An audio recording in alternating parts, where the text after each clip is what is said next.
experience back and returners on defense. That side of the ball is going to help us out. It's the side of the ball we've had some struggles on the last couple of years.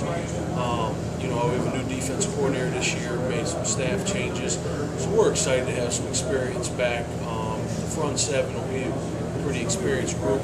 The defensive back end is going to be a revamped group with some new faces back there, so that's always an issue. Because, you know, when those guys in the back bust an assignment, you're giving up 6 points pretty quick. You know, with Nick McGagan returning, our senior captain linebacker, he's probably one of the most relentless defenders I've ever been around. He plays with so much emotion and desire, fantastic and energy, and I know he's a big-time leader for us. And I expect his senior year to be something special, and he'll get the guys to play to his level. I really don't know what categories our quarterback can get up in the statistics. I don't pay much attention to any of the statistics. I can't tell you the leaders, now that the Medro's going. You know, we just worry about winning, and we want to win football games. Our offense, we feel pretty confident with a lot of the receivers back. Some of our top running backs are back. Our tight ends, and of course, DJ going in his senior year. And it's kind of hitting home with him that this is his last shot to make it happen. I think our offensive line is going to be some new faces. We took a big hit there. We're going to have some kids coming in to compete for starting positions, and some guys are going to come in and it'll be their first game experience. I think our offense can be very solid, very competitive unit. Again, it's going to depend on some of these young offensive linemen stepping into starting roles and how well they can gel. But I think DJ's leadership at quarterback and Zach Dilo, Chris Kaladik, and some of those other kids, I think we're going to have a lot better shot. Well, and some of the offensive linemen are going to have an immediate impact for us. We did sign a couple receivers, a kid out of Florida that we have some high hopes for to compete for us this year.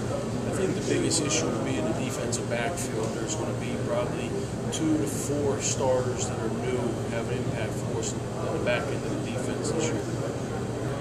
Non-conference schedule, we're playing, we open up with Super Rock, historically good team, the PSAC. George does a great job coaching up there. I have a lot of respect for him and his program. And I know that they're going to be a very senior-heavy defense, and they're a very solid football team from last year. So I think that's going to be a heck of a challenge for us out of conference. And we have a team out of NE10, Assumption College, who had a solid year last year. They're a pretty good team coming down.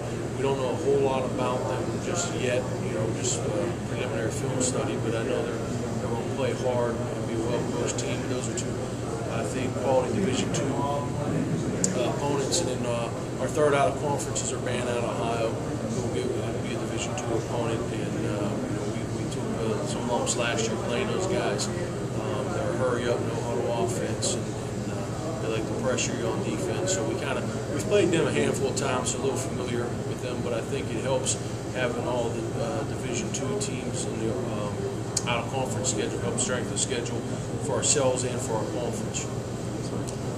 Well, I think it's one game at a time. I just want, you know, we're going to come out, we're going to give it our all against Super Rock, and then take it from there. If I had one player to pick, breakout season, everyone usually talks about offensive players, but I'm going to probably stick with Nick McGagan, my senior linebacker. I don't think it'll be a shock that he has a breakout season, because every year he's been a first-team all-conference player. But I think with him realizing this is his last season, I think he's going to leave it all out in the field, which he does anyway.